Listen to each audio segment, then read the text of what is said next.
treatment stayed. Another person, they allowed their family to come for the family education program. And these were little small things that added up to a world of difference that remains, you know, as the Torah says, if you save one life, it's like saving the world. So I'm asking everyone to participate in this great mitzvah, this great deed, and I want to thank each and every one of you. Thank you, thank you, thank you for being here this evening. Thank you for helping us accomplish our dreams, and we're going to springboard from this moment on to double our efforts and to continue to help more people and to think out of the box and to continue to do what we do best. Thank you again. There's a dear friend of mine in this room. His name is Larry Rotenberg. I call him Larry. His name is, actually I call him Avram Eliezer. Everyone knows him as Dr. Rotenberg, Dr. Larry Rotenberg. He's a friend of mine. He's my age. No, sorry. Not my age. But we're like literally like buddies, and I can call him, he can call me, we can discuss. In fact, I once went into his, he worked in the Spruce Pavilion, which is the psychiatry department in the Reading Hospital. I was giving a class, and I was able to get in, I remember, but getting out was difficult. I don't know what happened. They wouldn't, and then I said I was a rabbi, and they kept on saying, now call security, the guy thinks he's a rabbi now. But eventually Larry came to save me. Thank you. Larry, please come up to introduce the next honoree.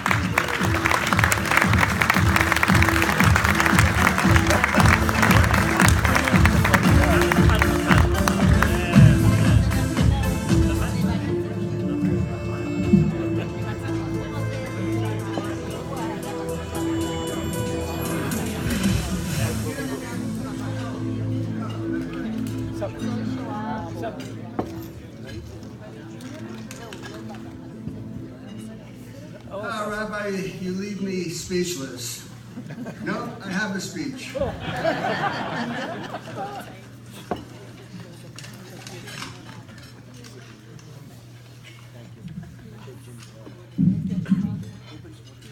Can you hear me? So, ladies and gentlemen, it has been nearly 3/4 of a century since I lost my father. And so for me to be here together with Alice and his mother and Leah, his sister, to introduce our son David, who is nearing age 50, is not only an honor, it's a miracle. So,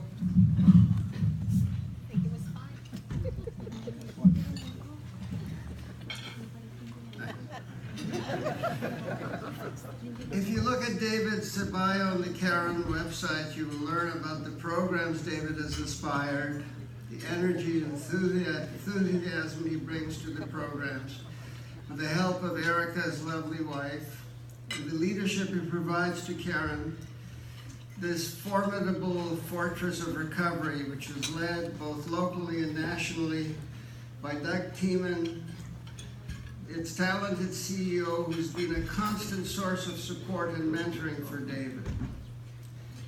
But since we're celebrating an important anniversary of Chabad, I want to pay particular attention to David's contribution to the Jewish community, and I will list a few vignettes, which, as the lawyers say, are by no means all-inclusive. So David, together with Rabbi Lipsker, started a kosher kitchen at Karen. If you go to Karen at Sukkot, the Feast of the Tabernacles, is I think one of the only sukkahs available anywhere in this community outside of the synagogues. This kosher kitchen and other things made possible for observant Jews to use Karen as a resource. David fostered a relationship with Rabbi Lipsker that literally made Karen a home away from home for this segment of the Jewish community stretching from New York City to Philadelphia to Baltimore and beyond. The relationship between Karen and Chabad is unique in the annals of DNA organizations nationally. David once shared with me a letter from a rabbi who had brought his son to Karen, but who insisted, much against David's counsel, that he have a bottle of wine for a Friday night kiddush, as the family was staying on the Karen campus during Shabbat. When the son absconded with the wine and became intoxicated, the boy's father wrote David a warm letter apologizing for not understanding the finer nuances of recovery and thanking David for being an inspiration to him, the father.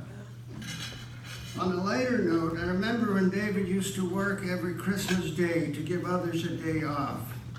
And as he made his rounds, he had to point out to the staff that perhaps putting a Christmas wreath on the kosher kitchen door was not the best way to cement interfaith solidarity. But most importantly, David, together with Rabbi Lipsker, changed the culture of an entire portion of the Jewish population in the region. This change took this community really for the first time in its history from hiding and denying to accepting substance abuse as a necessary condition for attention, treatment, and recovery. The Talmud says that he who saves one life, it is as if he saved the whole world. David, you and Karen saved many. Son, we are proud of you and we love you.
Thank you, Dad. The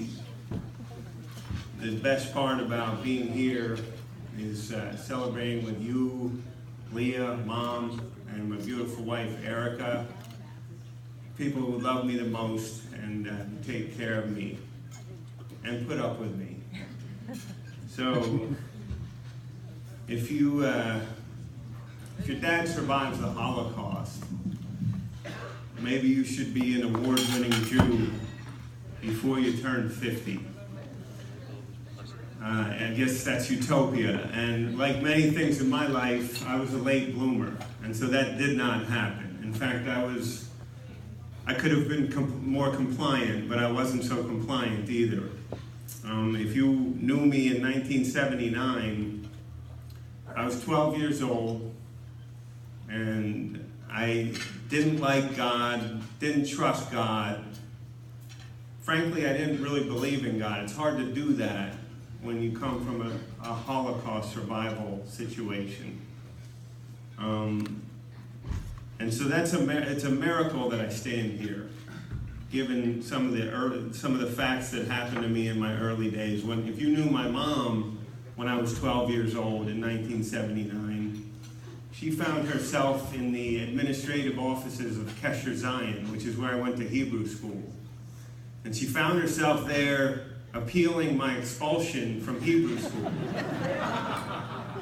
And she was successful, and it was destruction of property and disorderly conduct and general oppositional defiance towards the administration, if I remember this correctly.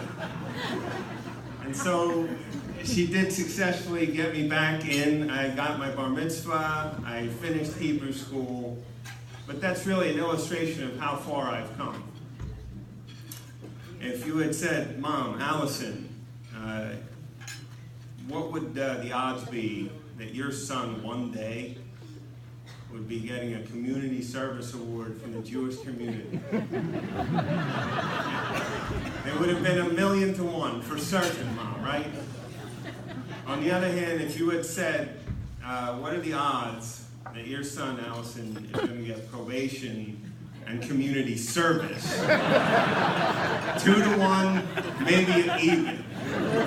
So, you know, my dad talks about miracles. There's no question, me standing here,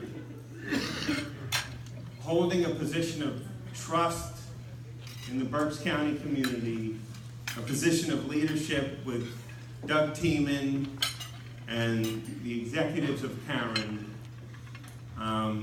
it's astounding. And to get an award from the Jewish community, more astounding still. So we talk about miracles, Poppy. This is absolutely a miracle that I get to stand here and celebrate with you. I'm sorry I didn't pull it off sooner, but at least we got it. At least we got it. Thank you.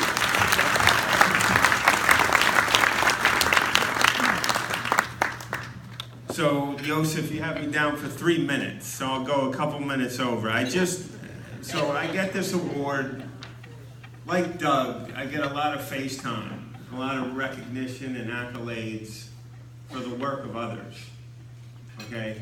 Maybe you feel differently, Doug, but I'll say for me, I just want to say, I did develop a relationship with Yosef, my friend, my good friend, and he has taken it to the next level. The Judaism, Hannah and Yosef, what you've done in terms of our early days at Karen and what we needed and what we did for the Jewish population and where we are now, extraordinary. And so I get credit today for this award, but this award comes with a collective heartbeat. It started with Dick Karen, who absolutely would have wanted and demanded that people have safe haven for treatment. And it goes to Rabbi Lipsker and Hannah. It goes to Jack Abel and Father Bill, people that shepherd the Jewish community at Karen and meet their needs. It goes to people like Tommy McDermott, who our people on a good day are difficult. And Tommy McDermott, Ann McCracken, Louise Holsheiser, Owen Phillips, Jennifer Larkin, you see them at their most down time, checking into treatment, detoxing, struggling with whether to be in treatment, and you make them feel like they're at home. And it's your work that's really a collective heartbeat and connection to mine. So on behalf of me and executive leadership, I accept this award for you. Thank you very much, everyone.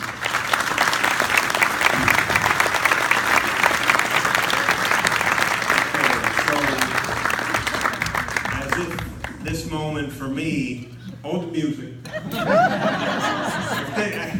Listen, truth be told, I wanted something like AC/DC or Guns N' Roses, like you were being introduced at a basketball game. But this is nice music, we like it. Anyway, as if this weren't touching enough for me, this moment, for me and my family, the response of Karen's leadership, in particular Pat Feely, our Chief Development Officer, and Doug Tiemann, is even more touching still. Even more touching still. I would like for Mr. Doug Tiemann, President and CEO, friend of mine, great boss, and mentor, as my dad said, to come up and share some great news with us. Doug Tiemann.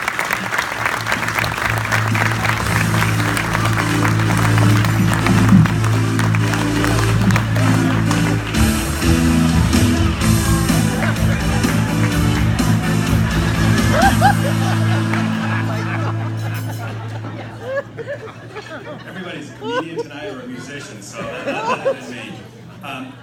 just want to take a couple of minutes to really first say to David how proud of you, all of us at Karen are. We're grateful for all that you do for Karen and for our community. But I also wanted to say